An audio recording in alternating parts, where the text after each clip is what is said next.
ఆ చిన్న బిడ్డ రోడ్డు పక్కన ప్లాట్ఫామ్ మీద ఏడుస్తూ ఉంది, గుక్క పెట్టి మరి ఏడుస్తూ ఉంది. చిన్న క్లాత్ ఉంది, ఆ క్లాత్ మీద ఏమో ఆ బిడ్డను పడుకోబెట్టేసి ఎవరో వెళ్ళిపోయి తల్లి ఎక్కడికి వెళ్ళిందో మరి.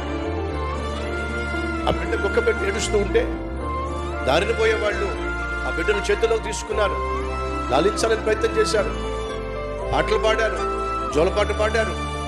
ఎవరు పాడినా ఎంతసేపు పాడినా కొంతమంది కీచైన్స్ తీసుకొని చూపుతున్నారు, శబ్దాలు చేస్తున్నారు. ఎవరు ఎన్ని చేసినా సరే ఆ పాప ఆ బిడ్డ ఏడవడం ఆపలేదండి, ఏడుస్తూనే ఉందండి.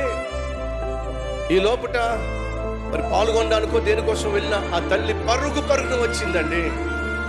పరుగున వచ్చిన ఆ తల్లి అమాంతంగా ఏడుస్తున్న ఆ బిడ్డను తన ఒళ్ళో చేర్చుకుందో లేదో ఆ బిడ్డ ఏడుపు ఆపేసిందండి. ఎప్పుడు ఆ బిడ్డ ఏడుపు ఆపిందో చెప్పండి?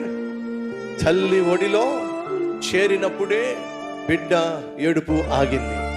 ఆ బిడ్డకు తెలుసో నేను నా తల్లి ఒడిలో చేరిపోయాను. మరి మిగతా వాళ్ళు ఆదరించాలని ప్రయత్నం చేశారు, ఏడు పాపాలని ప్రయత్నం చేశారు, కానీ ఎవరు ఒడిలోను ఎవరి చేతిలోనూ ఆ బిడ్డ ఏడుపు ఆగలేదు, ఆగదో.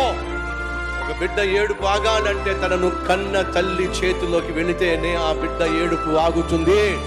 ఈరోజు నీ జీవితంలో నువ్వు కలిగి ఉన్న ఏడుపు ఆగాలి అనంటే నిన్ను కన్న తండ్రి అయిన దేవుని చేతుల్లో నువ్వు చేరితేనే నీ ఏడుపు ఆగుతుంది, నీ కన్నీళ్లు కొట్టివేయబడతాయి.